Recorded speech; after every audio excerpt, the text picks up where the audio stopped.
Muy bien. Entonces vamos a iniciar nuestra tutoría número 3. Sean bienvenidos a la materia de metodología en la enseñanza de la matemática.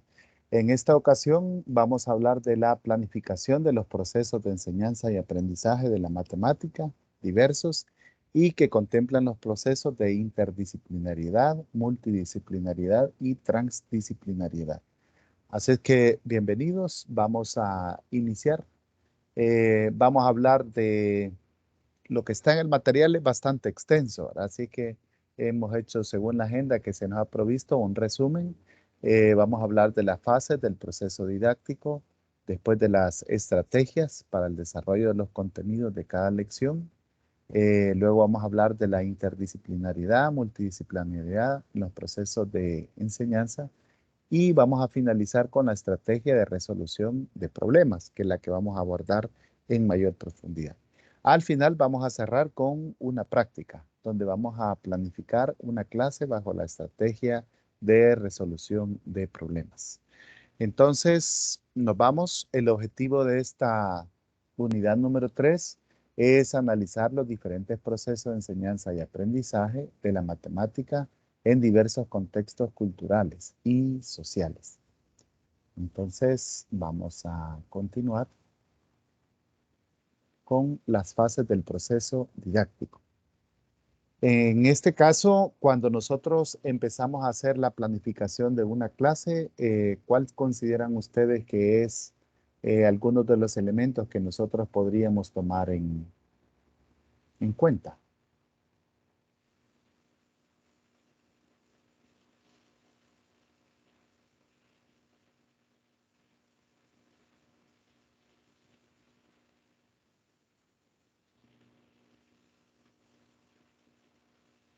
¿Qué elementos tomarían ustedes en consideración?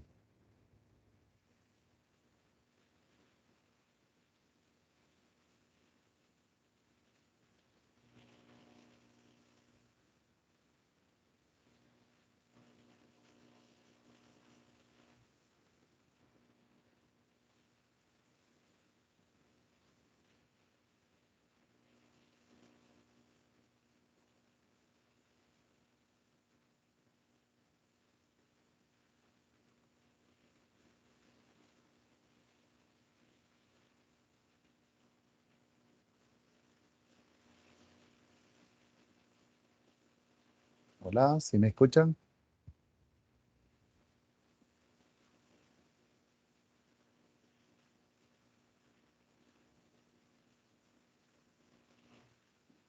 Estamos a punto de preparar una clase, entonces, ¿por dónde empezamos? ¿Qué tomamos en cuenta nosotros? Bien, entonces comenzaríamos por tomar el programa, el libro, SMART, comenzar por el tema y luego ir adecuando el tiempo, las actividades, siempre con el tiempo de cada actividad, ¿verdad? ¿Y qué estrategia sería lo mismo ahí, ¿verdad? Para aplicar con los estudiantes para que no se nos pongan como aburridos, ¿verdad? Pero siempre no olvidarnos de seguir lo que es el plan que tiene el ESMATE ahí, plan pizarra. Muy bien, excelente. Entonces, él sí creo, ¿verdad? Hace referencia a algunos elementos que vamos a tomar en cuenta dentro del proceso didáctico, ¿verdad? Eh, Estamos hablando del primero que sería la motivación, ¿verdad? Ya mencionó para que no se nos aburran. El segundo sería cómo vamos a presentar la clase. El tercero sería ya el momento de desarrollo. Vamos a llevar a cabo una integración de los nuevos conocimientos con los anteriores que tienen los estudiantes y después desarrollar actividades de fijación para pasar entonces a la parte donde vamos a proponerle a los estudiantes la evaluación del contenido y finalmente vamos a pasar a la retroalimentación. Fíjense ustedes que estos detalles nos ilustran, ¿verdad? Más que todo, un proceso, una secuencia que nosotros vamos a continuar a lo largo del desarrollo de los contenidos, ¿verdad? Por supuesto, nos podrían servir para poder planificar cualquier clase de matemática. Entonces, en este caso, cuando los estamos considerando nosotros, como dijo la compañera, ¿verdad? nos vamos a ir por la revisión de los materiales que tenemos disponibles, quizás los objetivos que vamos a lograr, si tenemos cómo poder iniciar la motivación o buscamos una fuente extra y cómo vamos a continuar diseñando la clase. Entonces, todas las partes tienen que ir en una clase, quizás a menor o a mayor medida, en algunos va a diferir, ¿verdad? Por ejemplo, la evaluación o el tiempo de desarrollo de la clase puede que tenga diferencias. Veamos en detalle cada uno de ellos. Déjenme darle acceso a...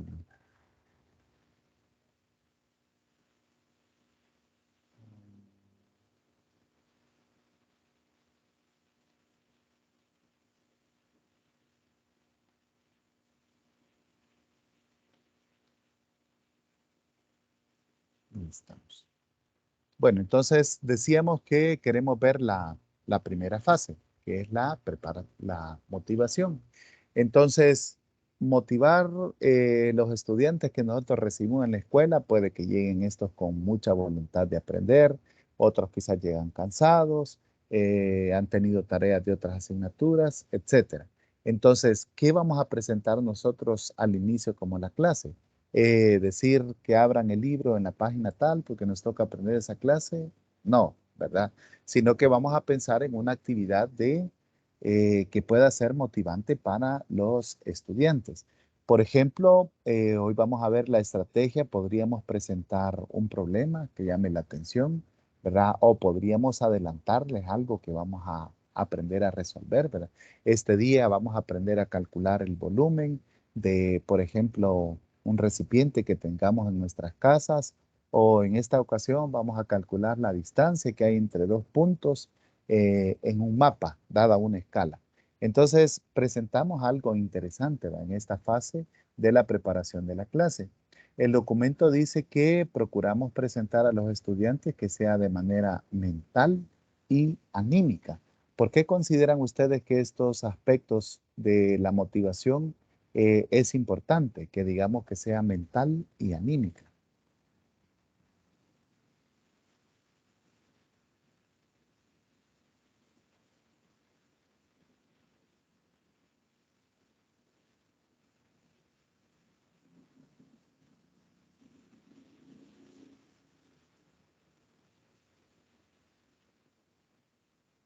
Mm, yo creo que es porque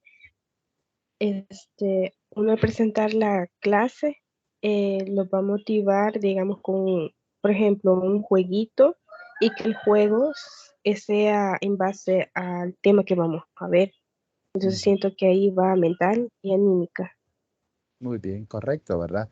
Quizás vengan de una actividad bien distinta, en el caso que nos toque después de que ellos han estado en una clase, ¿verdad?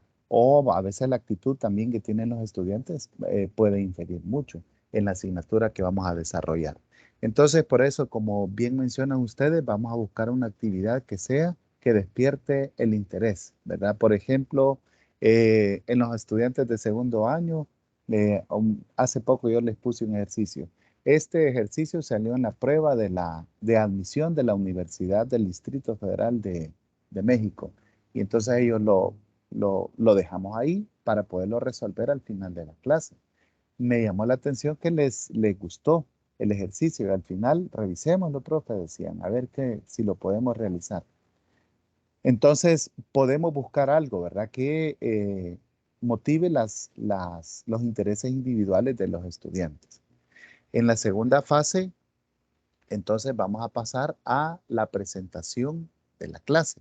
Es decir, por ejemplo, en los libros en mate obedece al problema inicial, ¿verdad? Lo que nosotros vamos a resolver. Normalmente tienen una actividad de pensemos y le damos un espacio a los estudiantes para que lo puedan resolver, lo que sería el tiempo de aprendizaje activo. Entonces, ¿qué podemos presentar en la introducción? Si seguimos esa metodología, pues ya tenemos ahí, ¿verdad? ¿Qué es lo que van a hacer los estudiantes al inicio? Ahora, ¿qué otro tipo de actividades podríamos organizar o planificar nosotros para la presentación de la clase? Yo pienso, licenciado, que también es bueno como que los contenidos de la matemática, irlos adaptando a la vida cotidiana de los estudiantes, y también allí pueden ir introduciéndose valores, porque también es bueno que aunque sea matemáticas, pero hacer un pequeño espacio para hacer reflexiones, aunque sean cortitas, pero ya eso motiva y les va a ir despertando el interés por hacer más conciencia a veces en algunos temas que no necesariamente tiene que ser ciencias para hablar del cuidado del medio ambiente u otro tipo de valores también de la vida que son necesarios. Muy bien, excelente. Y muy aclamado en esas edades, ¿verdad? Así que puede funcionar en los adolescentes o los un poquito ya más creciditos de bachillerato. Entonces, para organizar la clase, ¿verdad? Aquí nosotros en algunos casos también se escribe el objetivo o el indicador de logro de la clase, ¿verdad? Dónde nos va a servir, aparte de la actividad inicial. Entonces, ya llevamos dos, la motivación y la presentación de las actividades iniciales. En algunos otros formatos de planificación, a esto se le llama la actividad de inicio. Así es que aquí es donde nosotros vamos a organizar estas actividades. Luego, entonces hoy nos vamos a ir al plato fuerte, por así decirlo, ¿verdad? Vamos a presentar el desarrollo de la actividad. Aquí entonces nosotros vamos a hablar de algunos aspectos que estemos tomando. Por ejemplo, dependiendo del contenido, ¿verdad? Aquí vamos a desarrollar cuáles son las actividades necesarias que va a llevar a cabo el estudiante, las destrezas que nosotros queremos que los estudiantes cumplan. Quizás en algunas clases sea necesario presentar o llegar a una definición o un concepto matemático, por ejemplo, círculo, permutación, gráfica, dominio, rango, etcétera, ¿verdad? Y posteriormente el desarrollo también incluye, ¿verdad? Que nosotros desarrollamos conjuntamente con los estudiantes algún ejemplo y posteriormente ellos presentan también su oportunidad, ¿verdad? Para poder desarrollar ejercicios, ya sea a nivel individual o a nivel grupal. Esto sería la ejercitación necesaria, ¿verdad? Quizás pues, hagamos una puesta en común de cómo desarrollaron los ejercicios. Esto también entra en este momento de la planificación, que sería interactuar con docentes y alumnos. ¿Qué otra actividad podríamos llevar a cabo aquí en el desarrollo de la clase?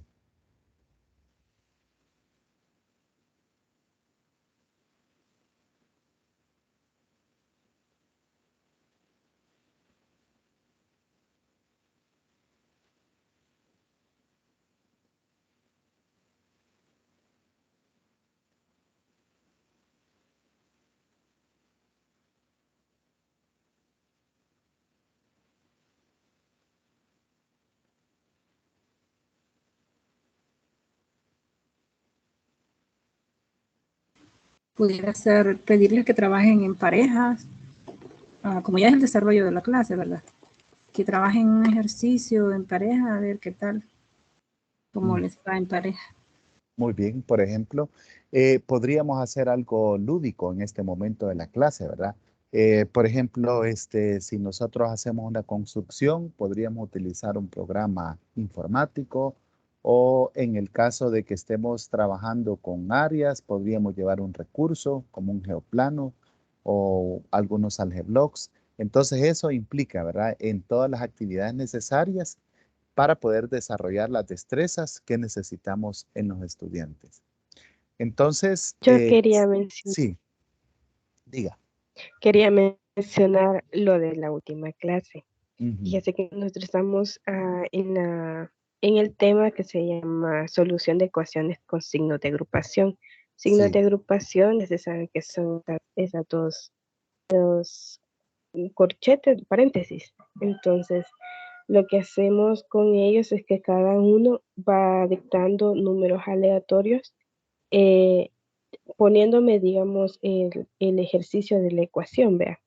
Entonces, lo que hago yo es poner esos dos corchetes, porque los he hecho así de cartón y con dos imanes, y los pongo a modo de que ellos puedan hacer los grupitos de agrupación y que ellos vayan multiplicando, haciéndole ya el desarrollo del despeje de la X, digamos. Entonces, eso les ha gustado a ellos de que incluso me pidieron de que a cada quien les hiciera los corchetes, porque cada quien pasa a la pizarra a hacer el debido ejercicio que otro le ha puesto Ujú. con sus corchetes, Y ha funcionado, han con sus participado. paréntesis. Sí, han participado y cada quien que logre hacer, digamos, un ejercicio largo, yo les digo, le voy a dar un punto en la clase y a ellos, aunque La sea motivación. mentira, ya Mm. ellos ya participan más, sí. Sí, muy bien. Entonces, ahí cuando involucramos a los estudiantes, casi siempre hay buenos resultados, como en este caso, ¿verdad? Y si les ayudamos a profundizar, también, ¿verdad? Lo vamos a lograr con material concreto. Algunos, quizás, por ejemplo, imagínense, en tercer ciclo empezamos por unos 13, 12 o 14 años, ¿verdad? Pero hay estudiantes que todavía en su nivel de madurez emocional, ¿verdad? Necesitan material concreto para entender algunos conceptos matemáticos. Entonces, este momento de la clase es el que podemos utilizar para ello. Vaya, vamos a pasar ahora al área de la fijación, que sería la cuarta, ¿verdad? En este caso, lo que nosotros vamos a presentar serían actividades de ejercitación. Quizá los estudiantes lo hagan o hagan una puesta en común o nosotros como docentes resolvamos a manera de un ejemplo, ¿verdad? El objetivo es que la destreza que nosotros queremos proponer la logren los estudiantes. Calcular el volumen, calcular el área, trazar la gráfica, determinar las asíntotas de una gráfica, etcétera, ¿verdad? Es decir, queremos fijar lo que ellos ya saben con el conocimiento relacionado. A veces funciona en este momento cuando nosotros podemos actividades ligeramente diferentes a los desarrollados en clase para saber qué hacen los estudiantes. En los libros que se utilizan en la escuela pública, normalmente el primer ejercicio es bastante parecido a los que se han desarrollado en la clase, pero conforme se va avanzando, se van llegando a actividades un poquito más diferentes. De hecho, el último ejercicio casi siempre es un reto para todo el grupo. Así es que entonces podemos desarrollar estas actividades de ejercitación, ya sea a nivel individual o a nivel grupal, para que los estudiantes puedan hacerlo. También es bastante común en los libros que tengan, después de cierto número de clases, un espacio para poner en práctica lo aprendido. Quizás una colección de 4 o 5 ejercicios o de problemas para que los estudiantes lo puedan resolver y presentar ahí su fijación de los contenidos.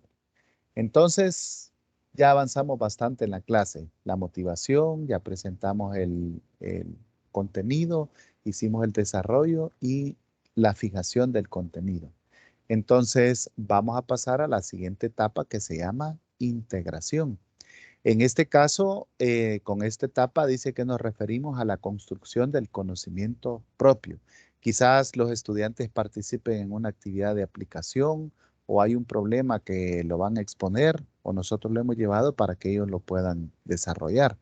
O podemos hacer una conexión con otras áreas del aprendizaje utilizando una secuencia lógica. También podríamos pensar, ¿verdad?, en cómo conectamos estos contenidos con otros que ya han desarrollado anteriormente ellos o con los que nosotros siguen.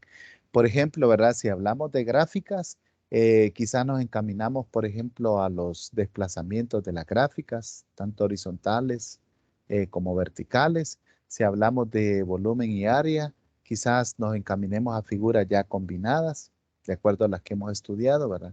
O si estamos, como mencionaba la compañera, resolviendo ecuaciones, el siguiente paso sería pasar a las aplicaciones, ¿verdad? Estas actividades son las que vamos a planificar en este momento. Y finalizamos con la última que tiene que ver con la evaluación. Entonces, en la evaluación nosotros queremos medir, ¿verdad? Que los estudiantes nos digan o evidencien, ¿verdad? Cuál es el progreso que tuvieron en la competencia que nosotros planificamos, ¿verdad? Pueden ellos determinar correctamente el dominio y rango de una función, pueden calcular el área con precisión de una figura o pueden calcular el volumen exacto de un cuerpo geométrico. Entonces a eso nos referimos en esta área final, ¿verdad? En los libros de texto actuales que se están utilizando contienen una evaluación escrita al finalizar una lección, no la unidad, porque a veces las unidades tienen 2 o 3 lecciones. Entonces se presenta. Ahora, ¿creen ustedes que podríamos evaluar de una manera más, cómo podríamos decir, con menos tiempo el avance de los estudiantes? ¿Qué podríamos hacer?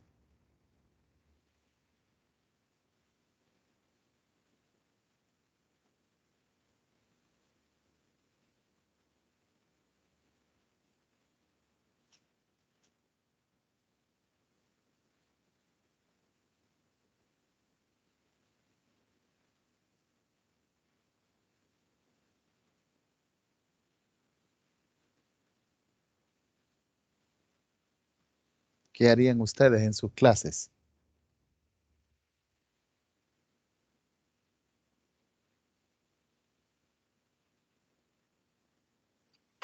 Eh, Lick, yo siento que para empezar a ver cómo vamos con el conocimiento de los alumnos, hacerles preguntas así al azar, el silencio incómodo también nos da una respuesta a nosotros, ¿verdad? Ujú, muy bien, excelente, ¿verdad? Podríamos pedirles que nos colaboren, ¿verdad? ¿Qué hacemos aquí en este ejercicio? Veamos qué hemos aprendido. De hecho, la evaluación, bueno, tiene una de sus características es que es integral. Entonces, esperamos, ¿verdad?, de que en todo momento nosotros estamos evaluando. Y a veces el interés de los estudiantes también se puede notar, ¿verdad? Si nosotros observamos que hay preguntas en la clase, están trabajando y se están equivocando, eso también es un logro, ¿verdad? Porque quiere decir que podemos corregir lo que están haciendo. En el peor de los casos sería que los estudiantes no estén haciendo nada en su cuaderno. O hoy es bastante común que ellos estén con el teléfono viendo cosas ahí, ¿verdad? Entonces, ahí también estamos haciendo una evaluación que no se han interesado por la clase que nosotros estamos presentando, ¿verdad?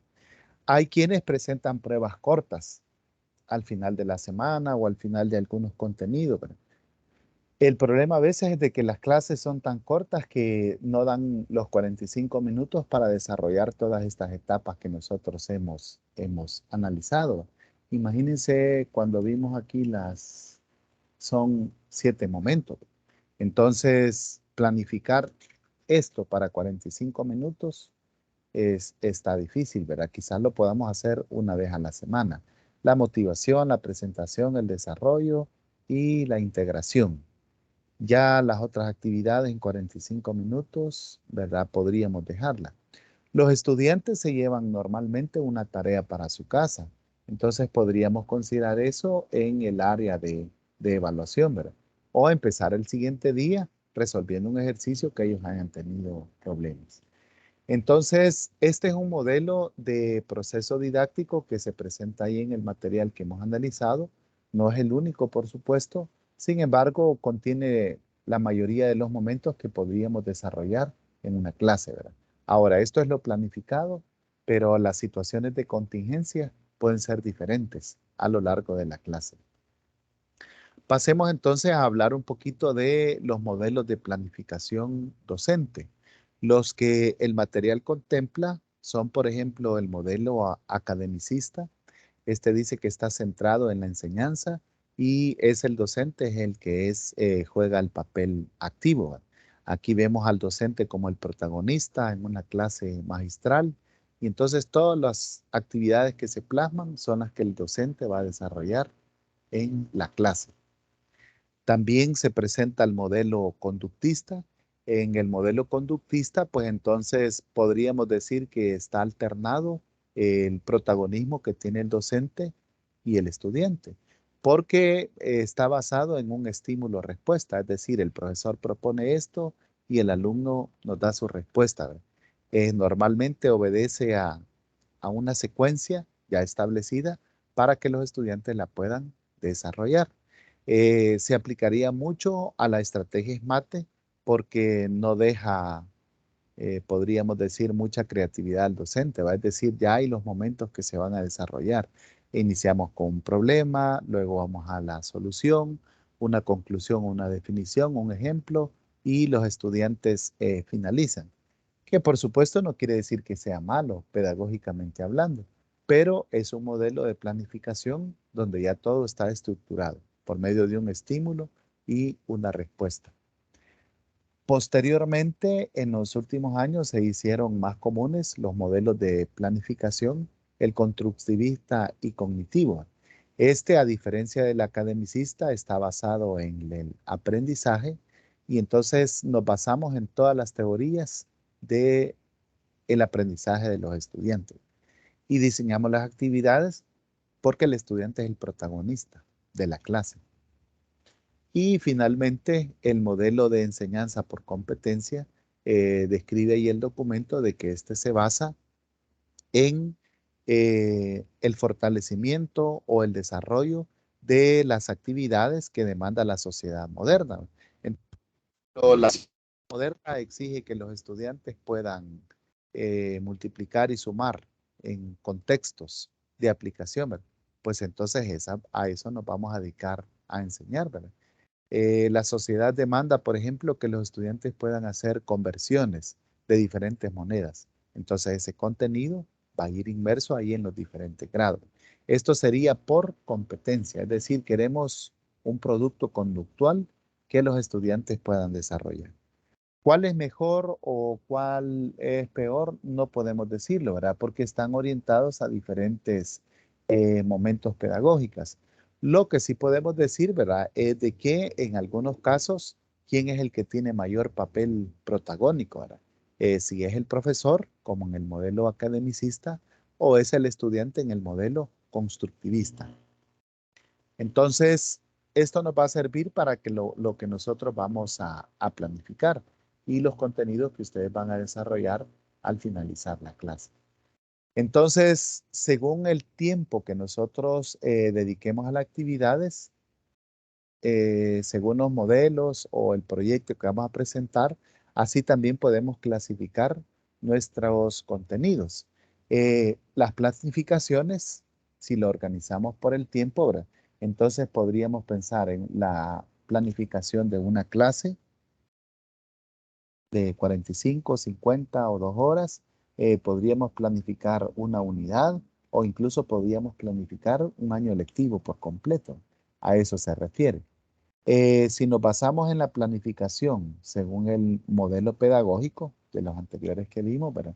Entonces quiere decir que escogemos uno, ¿verdad? Si vamos a desarrollar la enseñanza por aprendizaje grupal, la enseñanza por resolución de problemas, por método heurístico, por aula invertida, etcétera, ¿verdad?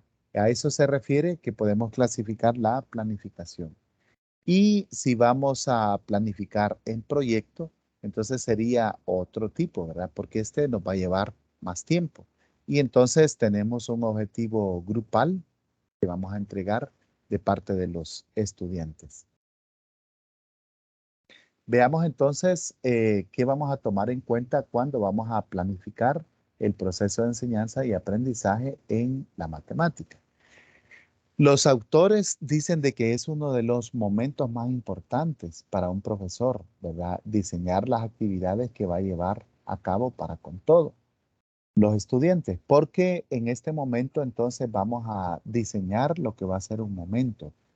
Como ya vimos, queremos que los alumnos estén motivados, que tengan fijación de sus contenidos nuevos con los que ya tenían ellos anteriormente.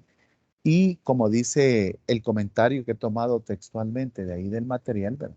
En cualquier otro campo, dice, de formación profesional, los profesores de matemática requieren de una formación que les permita desarrollar competencias, capacidades y habilidades para ejercer de modo idóneo su labor.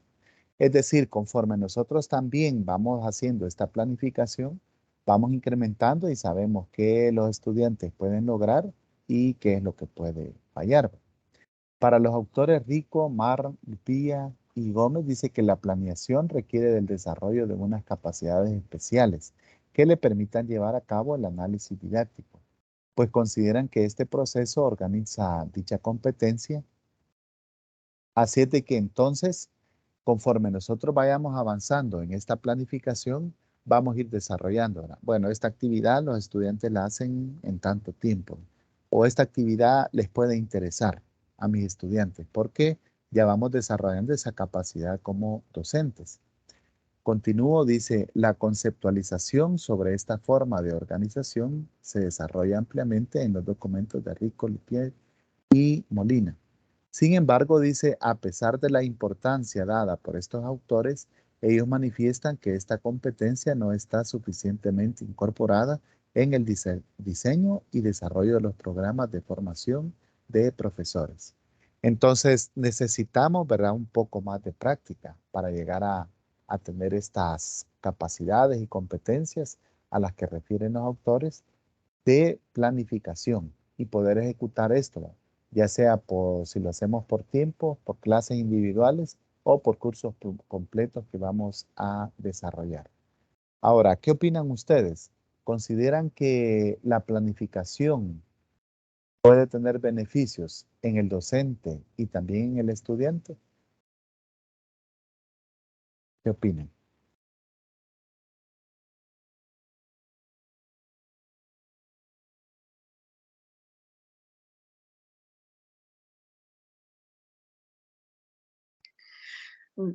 Yo opino que sí, licenciado, porque damos una mejor enseñanza a los alumnos y ya nos vamos midiendo el tiempo de cómo llevamos planificado todo lo que vamos a dar. Sí, muy bien. Entonces, sí, También, disculpe, también pienso que de esa manera uno tiene más el tiempo para ir haciendo las adaptaciones curriculares, ¿verdad? Porque hay que ver las necesidades individuales de los estudiantes para hacer una clase inclusiva. muy bien, ahí podemos lograr, ¿verdad? Y los estudiantes se benefician porque vamos desarrollando estas actividades, ¿verdad? A veces a mí me ha pasado mucho, ¿verdad? Que los tiempos que he planificado para las actividades no me concuerdan, ¿verdad? Al final tenemos mucho contenido para desarrollar y el tiempo con los estudiantes no se logra. He estado desarrollando un plan de refuerzo para la prueba avanzo y normalmente las actividades destinadas no alcanzan y son 2 horas. Entonces, y mantener a los estudiantes activos y motivados por 2 horas es un reto totalmente, ¿verdad? Así es de que ahí vemos la necesidad de planificar, ¿verdad? Y de avanzar en estas competencias. Veamos entonces algunos modelos que se presentan en el documento eh, con respecto a cómo nosotros podemos presentar. Por ejemplo, en este caso, observan ustedes que aquí hay una unidad didáctica, los elementos que encontramos en esta unidad, aparte de las generalidades, docente, unidad, periodo, asignatura, sección, fecha de inicio, año, grado y cierre. Este sería con respecto a una unidad. Entonces, aquí le hemos agregado las competencias que se van a desarrollar, los objetivos didácticos seguirían la segunda columna y el tercero contiene los criterios de evaluación y al final los indicadores que vamos a ir desarrollando. Por ejemplo, en las competencias dice utilizar las fracciones para calcular, interpretar y representar la realidad. El objetivo didáctico sería conocer los términos de una fracción, leer, escribir y representar fracciones. Y los criterios de evaluación serían identificar fracciones y distinguir sus términos. El indicador sería que utilice las fracciones para calcular, interpretar y representar la realidad. Entonces, como es una unidad didáctica, ¿verdad? A partir de esto ya nosotros podemos desarrollar el resto de documentos para la planificación. En el material, después de la unidad didáctica, se presenta el otro que serían los ejes transversales, contenidos o ejes transversales que se van a presentar. La fracción y sus términos, los contenidos procedimentales, los actitudinales y el eje transversal. Que esto también se incluye en algunos documentos, ¿no? Antes, los programas de estudio traían estos tipos de contenido que se presenta en cada uno de ellos. Luego tenemos el ejemplo de las actividades de aprendizaje. Aquí observen ustedes que se han colocado 4 columnas. La primera dice la motivación. En la segunda columna se ha agregado la integración. En la tercera están actividades complementarias y la cuarta columna tiene el uso de las TICs. En la motivación se contempla una lluvia de ideas, un video inicial, escuchas y hablas y observar una imagen para dialogar. En la integración se tiene identificar los términos de las fracciones, responder a preguntas, escribir con letra y fracciones, las cantidades, explicar el significado, representar gráficamente y irse a esta página para relacionar y representar fracciones. Eso es la integración. En las actividades complementarias se presenta dibujar la representación gráfica, escribir, inventar gráficamente, representar y escribir fracciones con los planteamientos indicados. Y en el uso de las TIC se ha puesto un video que tiene aquí. ¿Qué opinan de este modelo de incluir las actividades? ¿Qué ventaja tendría que nosotros las pudiéramos agregar siguiendo este modelo con motivación, integración, complementos y uso de las TIC?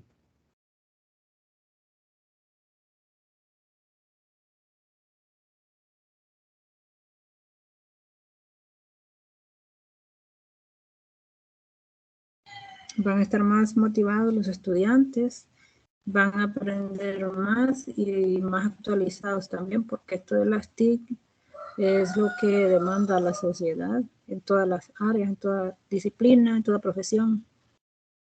Muy bien. ¿Y qué ventaja puede representar para los docentes llevar estas actividades ya diferenciadas para los momentos de las clases?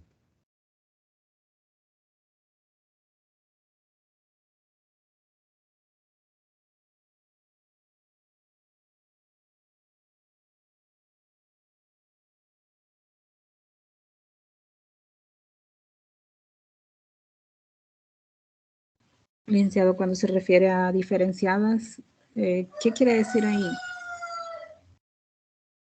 O sea, me refiero a que las actividades que vamos a presentar para motivar, ahí están, ¿verdad? En esta primera columna. Las actividades con las que vamos a integrar los contenidos, aquí están, ¿verdad? En la segunda columna. Y las actividades complementarias están separadas a eso. Ah, bueno, que habría un mejor orden. Eso es lo que veo, un mejor orden, organización de cada cosa ahí. Sí, muy bien. Entonces, no queda duda, ¿verdad? Para el docente que está desarrollando esta clase, cuáles son las actividades que vamos a desarrollar al inicio de integración y al final, ¿verdad? Muy bonito, me llamó mucho la atención este esquema porque queda muy bien organizado, muy planificado y entonces sabemos de qué disponemos nosotros para poder atender las necesidades de los estudiantes. Bueno, después se presenta el siguiente esquema con respecto a la metodología.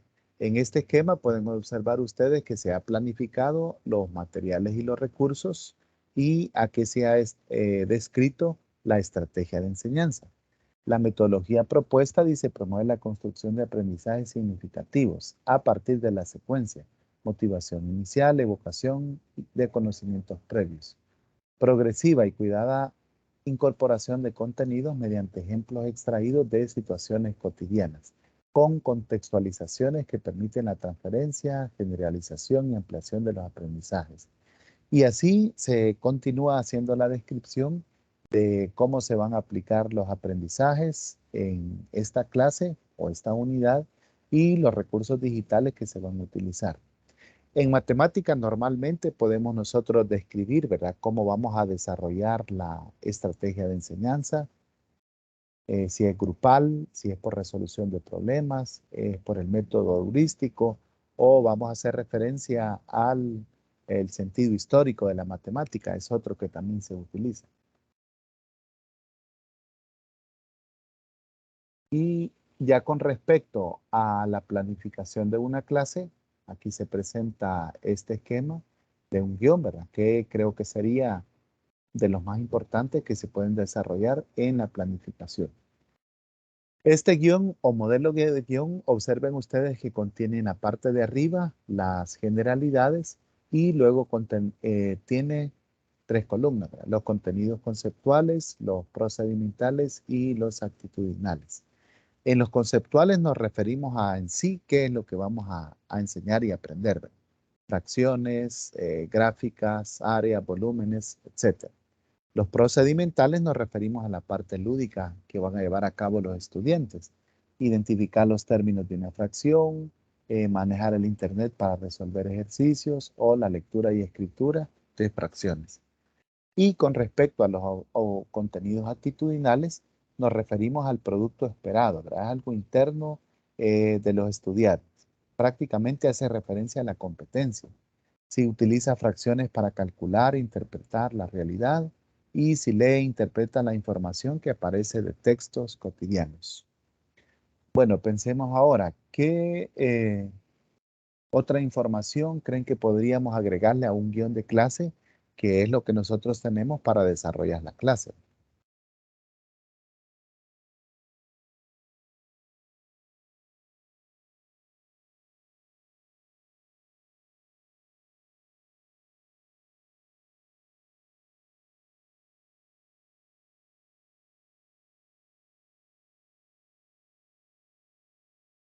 Imagínense que vamos con el guión de clase, ¿qué otros aspectos le podríamos agregar? Las actividades, la manera en que se va a poner en práctica ahí lo procedimental, cómo se va a organizar los estudiantes y también lo que es una retroalimentación que se les puede dar, todo eso debe ir detallado ahí, me imagino. Sí, muy bien. En algunos otros modelos de guión también se incluye el tiempo que va a llevar cada alguna de las actividades, ¿verdad? Por ejemplo, la motivación, el desarrollo, cuánto le vamos a destinar para la fijación o para la evaluación, ¿verdad? También. Y las actividades que vamos a desarrollar, ¿verdad? Por ejemplo, calcular el volumen del siguiente cilindro o representar la siguiente gráfica indicando su dominio y recorrido. Entonces eso es un guión de clase, ¿verdad? Algunos autores afirman que con un guión de clase nosotros podríamos irnos y no necesitamos ningún otro documento. Entonces tiene que contener el esquema general de la clase que nosotros vamos a presentar. Entonces ahí les he mostrado los esquemas que ustedes pueden revisar más detalladamente en el material que está en la plataforma con respecto a cómo o qué documentos podemos llevar a cabo para revisar y diseñar una clase. Pasemos entonces a la siguiente parte que tiene que ver con el enfoque de resolución de problemas o el estudio de clases. Imaginémonos a un grupo de docentes, dice ahí el documento, ¿verdad? Que se sientan para diseñar actividades, preguntas y evaluaciones que podrían llevarse en una clase. Posteriormente, uno de ellos da la clase y el resto de los docentes entonces se quedan para analizar qué es lo que pasó con lo que habían preparado con la clase. Entonces a esto se le llama estudio de clases y hace mucha referencia a la investigación en educación matemática. Cuando nosotros nos vamos por esta estrategia, ¿verdad? De resolver problemas, como hemos mencionado, el grupo de docentes diseñan la clase, posteriormente diseñan en detalle las actividades que se van a llevar a cabo. Esto incluye también preparar preguntas para orientar a los estudiantes con respecto a la resolución, ¿verdad? Y también vincular contenidos que puedan justificar sus procedimientos y que los algoritmos presentados sean asimilados por los estudiantes. Entonces sería como diseñar un escenario completo, ¿verdad? Como si fuera de una obra para la clase que nosotros vamos a desarrollar. Esto, por supuesto, lleva bastante tiempo, ¿verdad? Para poderlo hacer con los estudiantes. Sin embargo, siempre vamos a tener buenos resultados cuando resolvemos una clase y la preparamos por medio de la resolución de problemas. En el documento dice de que es un estilo bastante llevado a cabo en la escuela japonesa. Por eso que tiene un estilo tan depurado para enseñar matemáticas, porque han hecho esto en varias ocasiones. Estudiar, primero diseñar las clases y posteriormente observarlas para ver cómo le fue, ¿verdad? Puede que algunas situaciones estén programadas, pero a la hora de desarrollarlas no funcionan. O salgan situaciones de contingencia o inesperadas que en una clase de matemáticas. Veamos entonces, vamos a centrarnos en esta área para preparar esto, ¿verdad? Quizás a lo mejor ustedes decidan dar sus clases, ¿verdad? Bueno, yo quiero resolver problemas con los estudiantes. Entonces, ¿cómo puedo preparar una clase? Mediante la estrategia de resolución de problemas. Primero dice que vamos a describir las situaciones matemáticas en contexto a tratar en la clase, ¿verdad? Es decir, ¿qué voy a presentar yo al inicio con mis estudiantes? Un problema, una aplicación, qué es lo que ellos ya saben. Entonces, así vamos a diseñar esta situación inicial. También implica que nosotros podamos caracterizar la tarea asignada a los estudiantes en base a la clase. Esto también se planifica cuando nosotros estamos diseñando. Antes habían unos libros de texto, ¿verdad? Que casi siempre tenían muchos profesores la crítica, ¿verdad? Voy a reservar el nombre, obviamente, pero desarrollábamos la clase y hacíamos los ejercicios con los estudiantes, pero la tarea, aunque era del tema, pero no tenía nada que ver con lo que se había aprendido en la clase. Entonces los estudiantes presentaban esa queja que no la habían podido desarrollar. Entonces aquí es donde viene la importancia de este momento, ¿verdad? Si hemos diseñado actividades para la clase, nuestra tarea tiene que ser coherente con lo que han aprendido los estudiantes. En una tercera fase vamos a delimitar organizacional y temporalmente los momentos de la clase. ¿Qué es lo que se hace actualmente, verdad? ¿Cuánto tiempo le dedicamos a la situación inicial o pensemos o resolvamos? ¿Cuánto le dedicamos al desarrollo, a la conclusión, a la definición y sus ejemplos? Y finalmente al práctico, ¿verdad? ¿Cuánto tiempo lleva cada uno de estos? También vamos a anticipar los comportamientos y las producciones de los estudiantes. Este es un tema muy amplio, de hecho es producto de muchas investigaciones en educación matemática, ¿verdad? Lo que puede ocurrir en un momento de una clase. ¿Qué situaciones de contingencia creen ustedes que nos pueden ocurrir en una clase de matemática y que podríamos anticiparlas?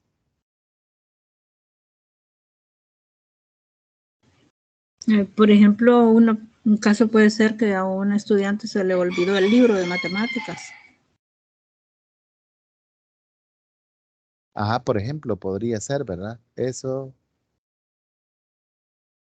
puede ocurrir. ¿Qué más? El libro, el cuaderno, hasta los lapiceros, ¿verdad?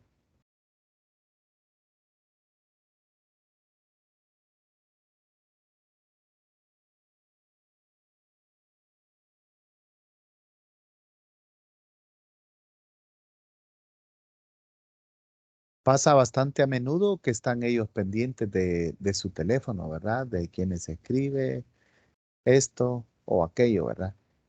También podríamos anticipar, ¿verdad? Un comportamiento es que un estudiante haga los ejercicios rápido y se termine ahí, ¿verdad? Entonces, ¿qué va a hacer después de esto? Caso curioso, algunos se pasan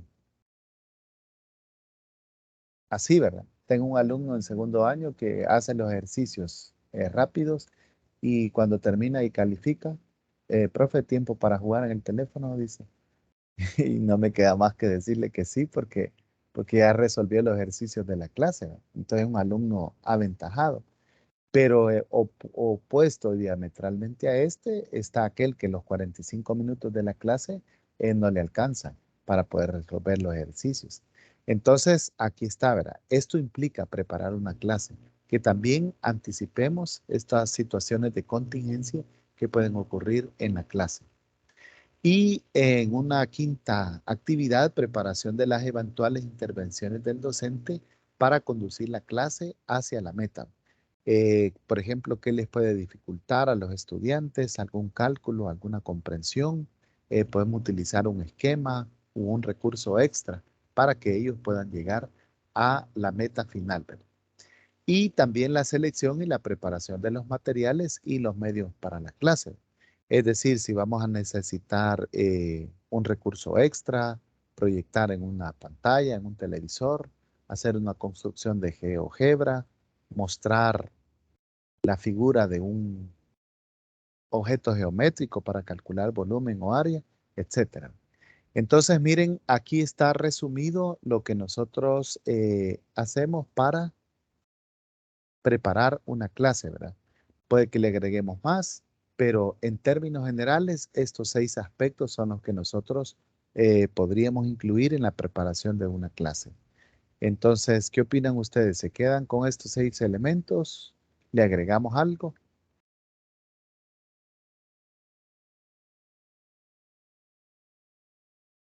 Tenemos la tarea, los tiempos de la clase, situaciones inesperadas, cómo va a intervenir el docente, si vamos a utilizar material concreto y las situaciones matemáticas que vamos a presentar en la clase.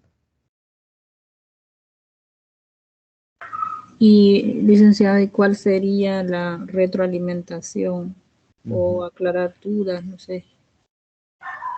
Eso no está contemplado aquí, ¿verdad? Podríamos decir que es una situación que vamos a presentar, ¿verdad? Pero podríamos agregarla en la clase específicamente, ¿verdad? En la que vamos a presentar ahí.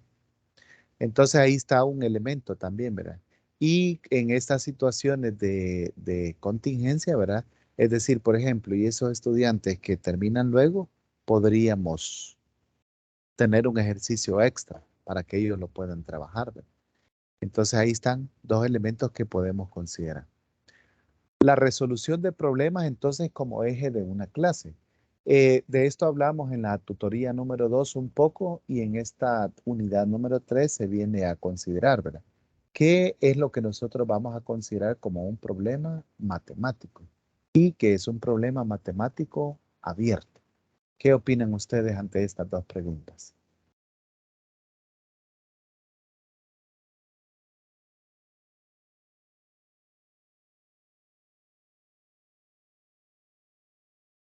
En la primera, es que un problema era considerado como el que lleva más pasos, más algoritmos, y por eso es que se le consideraba problema según estudiábamos la vez anterior, si no me equivoco.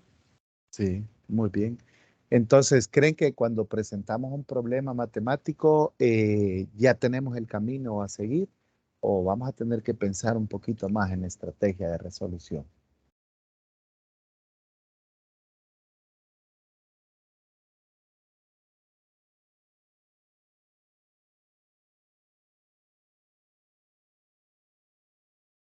Pensamos más, ¿verdad? Eso decíamos en la tutoría anterior. Es decir, si sabemos qué vamos a hacer, el camino es un ejercicio matemático. Pero si no tenemos cuando leemos el problema, no le hallamos un camino seguro, sino que tenemos que pensar un poquito más, estamos ante un problema matemático. Y en el documento se explica de que se considera abierto cuando puede tener diferentes opciones, ¿verdad? Como el que se presenta, ya vamos a ver un ejemplo que está a continuación.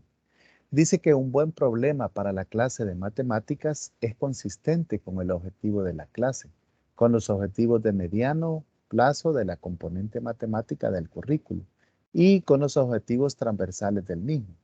Un buen problema permite al estudiante alcanzar un conocimiento nuevo.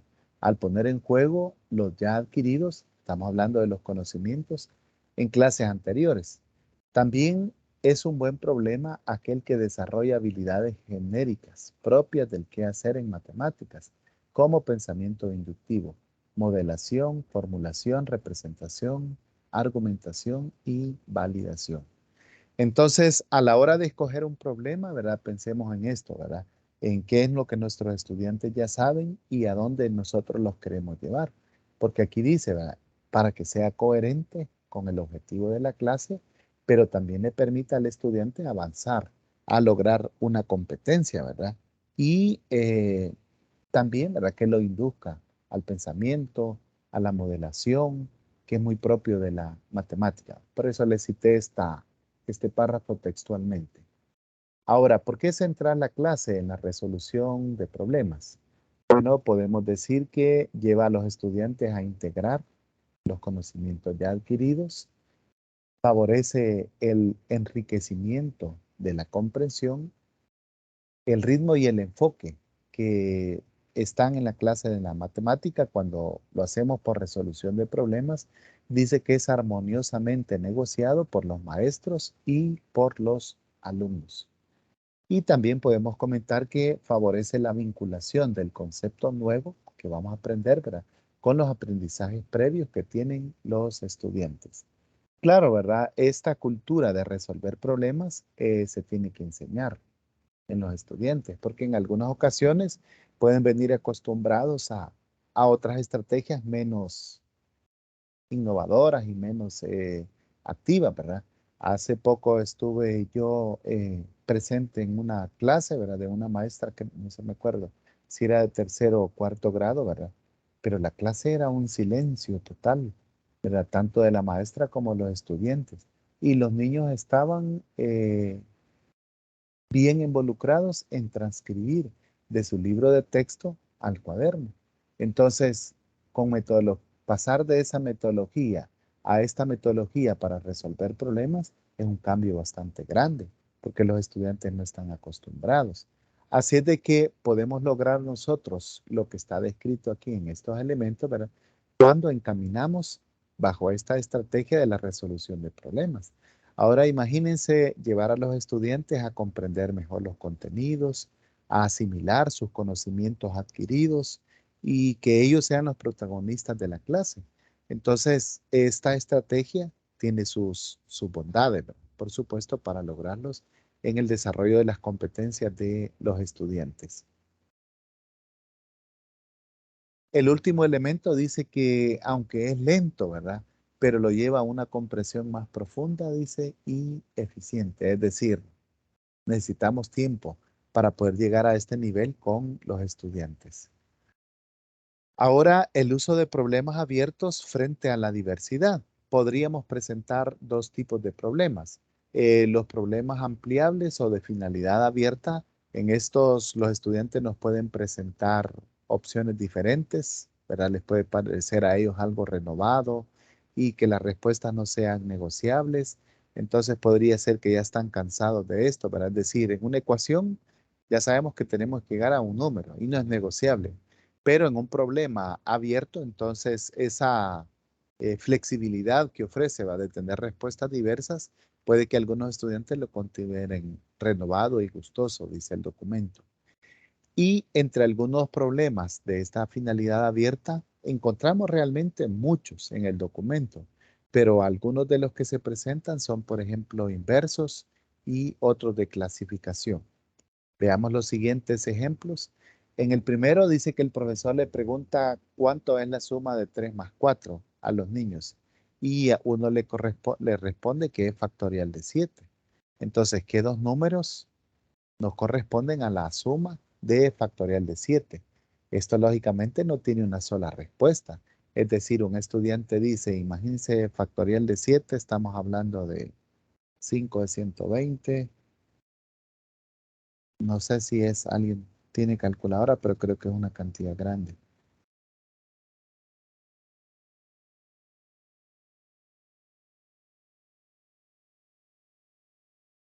5040.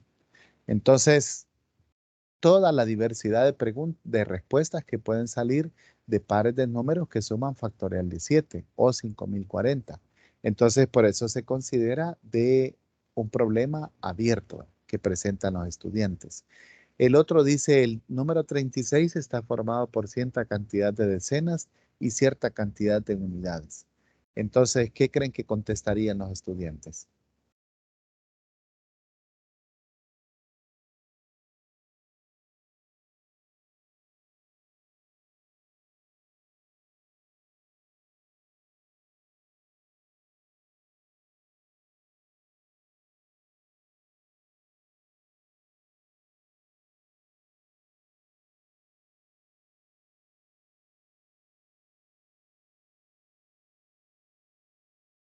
El número 36 está formado por cierta cantidad de decenas y cierta cantidad de unidades. ¿Qué creen que nos pueden contestar los estudiantes?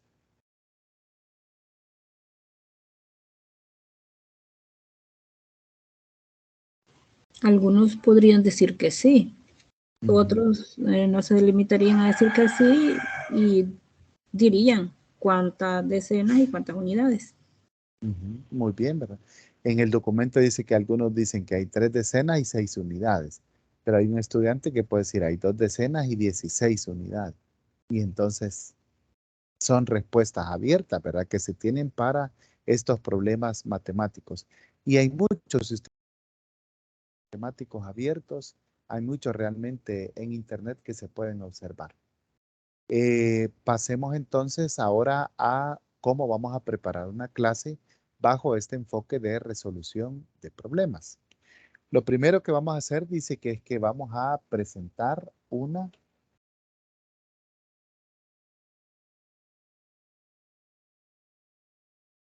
situación problemática que motive a los estudiantes a buscar regularidades. Entonces, vamos a buscar la situación problemática inicial, ¿verdad? Que motive a los estudiantes, que represente un reto a sus capacidades y sus habilidades, pero que también tenga base en los conocimientos previos que ellos ya tienen. En segundo aspecto, dice que es identificar una situación preliminar que los estudiantes puedan resolver. El tercer aspecto a tomar en cuenta es que la situación asociada debe ser más compleja.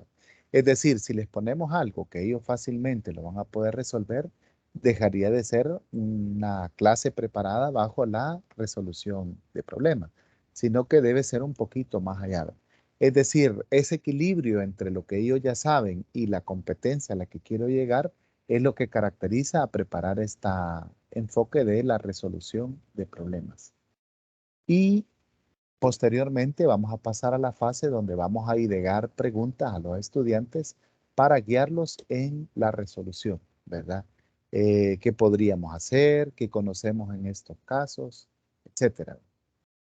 Entonces, aquí tenemos algunos momentos que podemos considerar nosotros bajo la resolución de problemas.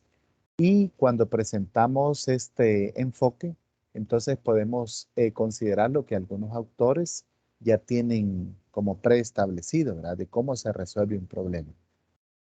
Polia dice que primero comprendemos el problema, trazamos un plan de acción, posteriormente ejecutamos un plan y hacemos la reconsideración. Dewey dice que experimentamos una dificultad, definimos esta dificultad, posteriormente construimos una posible solución, hacemos una solución mediante pruebas y razonando, y en el último paso verificamos la solución que hemos presentado. Un tercer autor que nos elabora pasos para resolver problemas, Wallace, él dice que primero hacemos la preparación, después hacemos la incubación de las ideas para resolver el problema.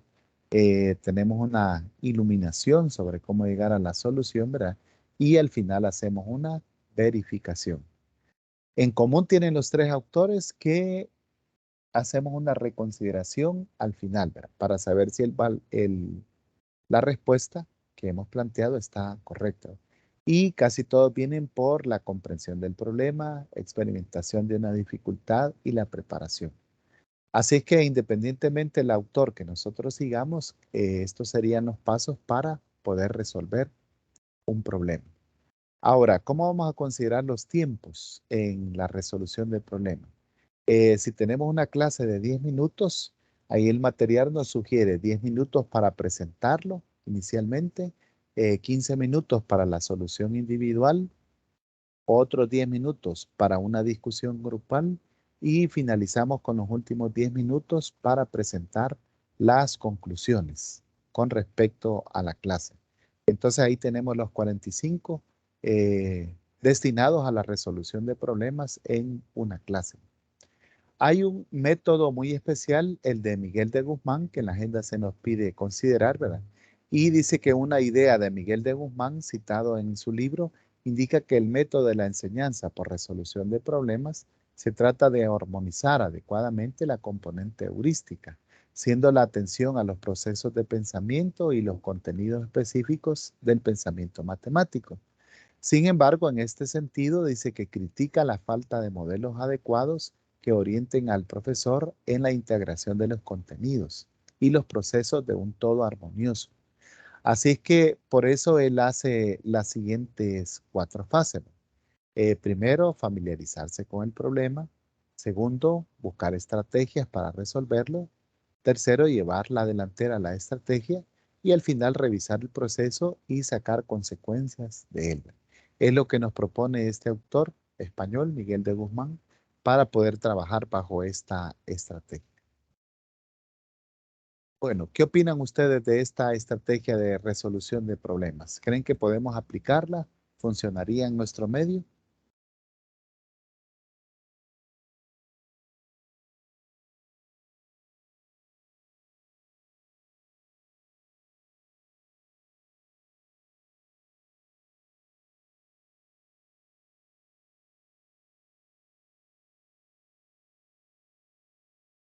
Yo opino que sí, ya que no es puntualmente lo que se hace en el grado, pero sí se hace más o menos esta resolución de problemas. Ah, muy bien. Entonces podríamos llevarlo a cabo, ¿verdad? Y como vimos anteriormente, quizás requiera mucho tiempo, ¿verdad? Para poder llevar a los estudiantes a este nivel. Sin embargo, podemos encaminarnos a esta estrategia de resolver problemas, ¿verdad? Así que planifiquemos una clase entonces bajo este modelo, ¿verdad? Vamos a hacer el ensayo.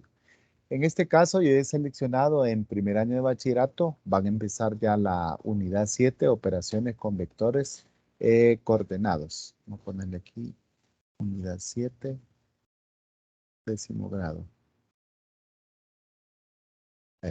¿Qué conocimientos previos tienen los estudiantes? Bueno, asumimos, les muestro el libro de texto, estaríamos aquí. ¿Ve?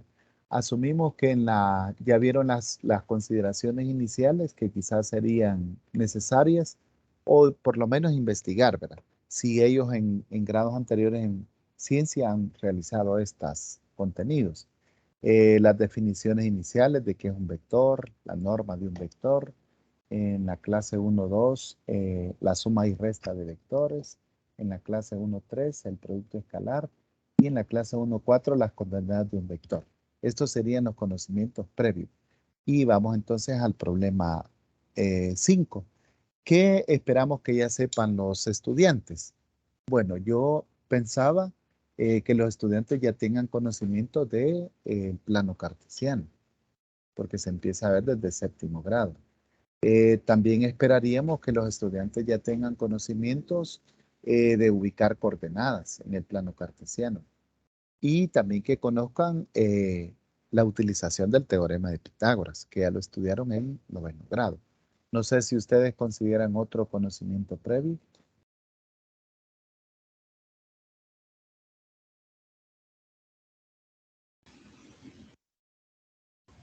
Además de lo que observa ahí, del plano cartesiano, de las coordenadas y el teorema de Pitágoras, pues como el tema dice que operaciones con vectores también deben de conocer el significado de un vector.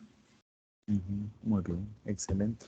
Vamos a agregar aquí, ¿verdad? Significado de un vector. Lo vieron en las clases anteriores. Y creo que ellos desde 8º grado ven vectores en ciencia. Lo que pasa es que el enfoque de matemática es diferente al que se da en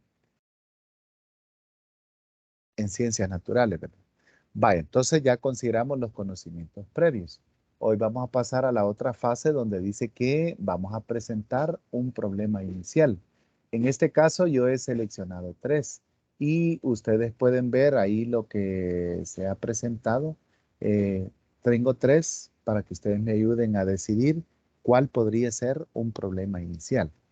El primero dice que la norma del vector A más B más C, vector A más vector B más vector C. Si la norma de A es 3, si la norma de B es 2, si la norma de C es 4.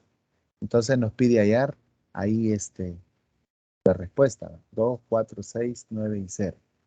El segundo dice, si tenemos los vectores U 2,1 y V 1,4 y W 5,6, entonces nos pide que verifiquemos que el vector U más el vector V forma una base vectorial y escribe las coordenadas de W respecto a esta base. Y el tercero, consideremos los vectores OA 1,4 y OB 3,2 y determine las coordenadas del vector OI si L es el punto medio del vector AB. Entonces aquí podría pasar, ¿verdad? ¿Consideran ustedes que son problemas iniciales o tendríamos que buscar otro? ¿Qué harían ustedes? ¿A cuál le dan el voto?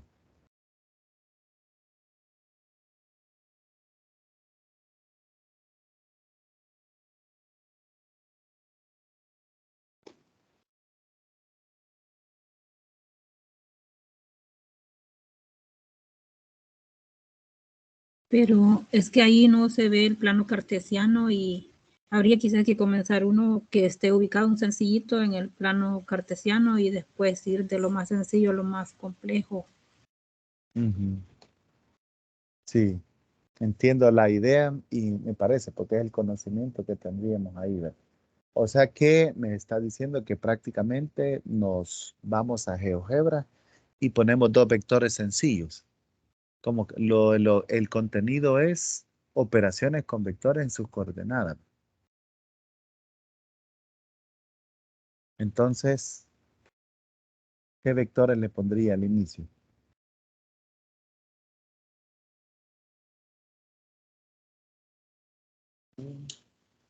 ¿Me regala las coordenadas? 2 en X, 7 en Y. Todo positivo, Dos, digamos. 2 en X, 7 en Y. Vaya, ahí tenemos el vector U. Y el otro,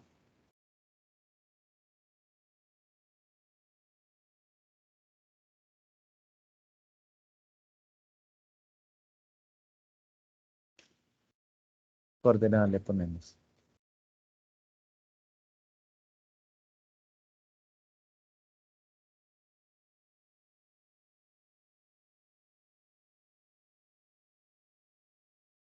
Lo ponemos hacia abajo para que puedan hacer la suma, quizás en 8,1, 5,2.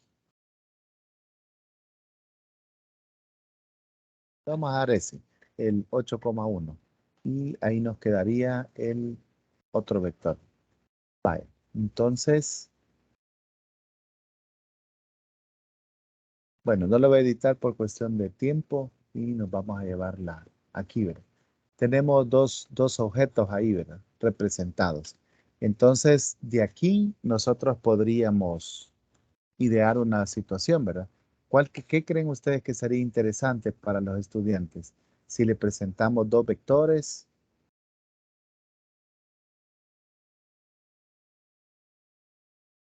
casi que es como tener dos objetos, ¿verdad?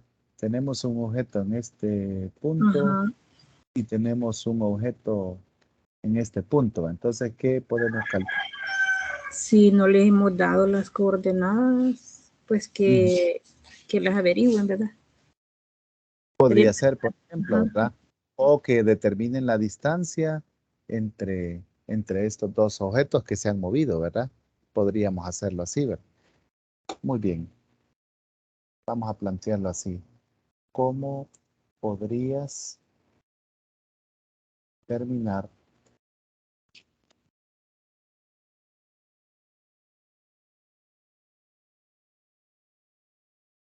la resultante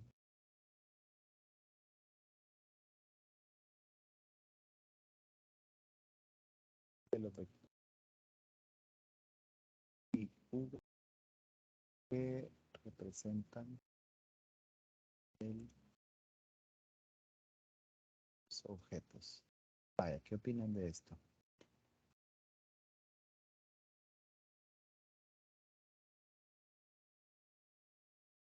Tendremos una situación inicial interesante. ¿Cómo podrías determinar la resultante de la suma de las normas de los vectores U y V que representan el movimiento de los objetos? Entonces, como asumimos que ellos pueden coordenadas, ¿verdad? 8,1 y este tiene como coordenada 2,7. Entonces, ahí lo vamos a dejar. Ahora pasemos a la siguiente fase que sería la solución individual. ¿Qué preguntas podríamos formular para ayudarle a los estudiantes a que lleguen a la respuesta? ¿Qué preguntas les harían ustedes para que puedan llegar? Él sí creo que ya nos dijo una, ¿verdad? ¿Cuál es la coordenada? La coordenada del vector U. Y alguien nos va a participar y la va a saber, ¿verdad? Otra sería, ¿cuál es la coordenada del vector V? ¿Qué otra pregunta creen ustedes que podemos hacer? Lo que queremos es orientar a los estudiantes para que puedan resolver eso individualmente.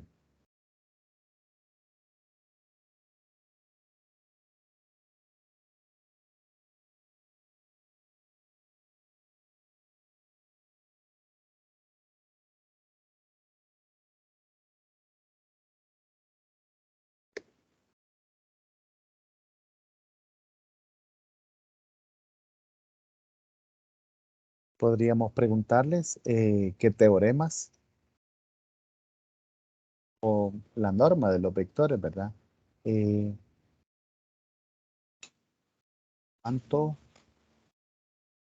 vale la norma de cada vector? Eso nos serviría.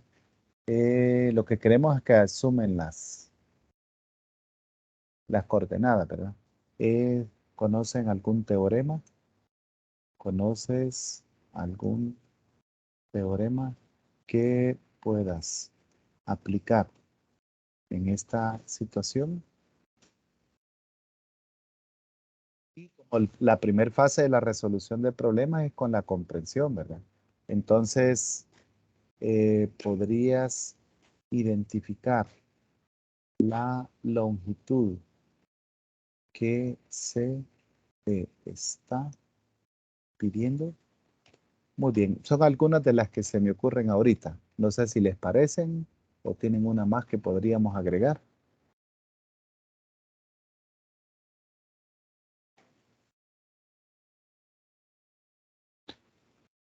Lo que queremos es que el estudiante halle, ¿verdad? Como va a construir aquí sobre este, entonces sería la resultante de aquí, ¿verdad?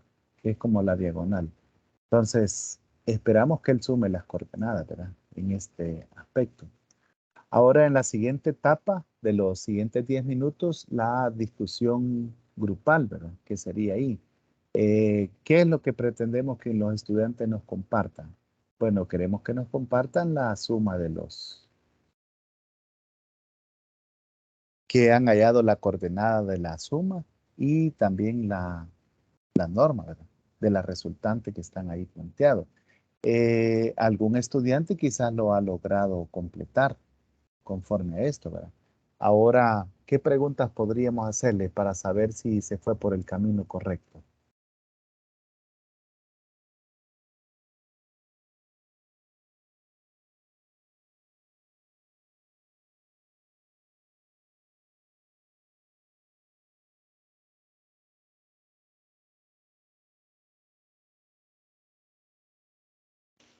Veamos la suma con un adagio álgebra 1 más v. Ahí tenemos la suma.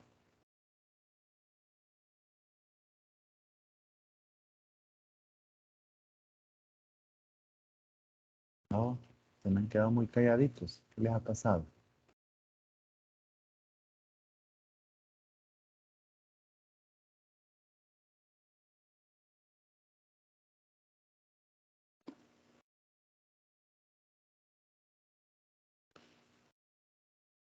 Imagínense, a esto queremos llevar a los estudiantes, ¿verdad? Entonces, si nos presentan una solución, ¿qué pregunta podríamos hacerle a los estudiantes? Veamos cuál sería la coordenada del vector suma. el W que está en color rojo, ¿verdad? ¿Cómo podríamos calcular las coordenadas a partir de las que se nos ha dado? Podría ser algunas preguntas, ¿verdad? Y hacer la discusión grupal. Entonces, en la última etapa vamos a presentar las conclusiones, ¿verdad? Que sería cómo llegó el estudiante a esa resolución y si podríamos vincularlo con otros contenidos. Por ejemplo, lo que ellos ya han visto en ciencia, ¿verdad? Con respecto a vectores, lo podríamos utilizar aquí. O lo que ya se conoce del teorema de Pitágoras, que lo aprendieron ellos en 9º grado. Entonces, aquí hemos pensado, quizás no está bien el plan todavía terminado al 100%, pero hemos ilustrado cómo vamos desarrollando los momentos para preparar una clase. Claro, preparar ya una unidad o todo un año didáctico requiere mucho más tiempo en este caso. Así que aquí hemos ilustrado una de las estrategias que se presentan en el documento y que ustedes pueden llevar a cabo en los contenidos que van a desarrollar en la práctica. Voy a ir entonces tomando la captura de la asistencia y vamos a dejar de grabar en estos momentos.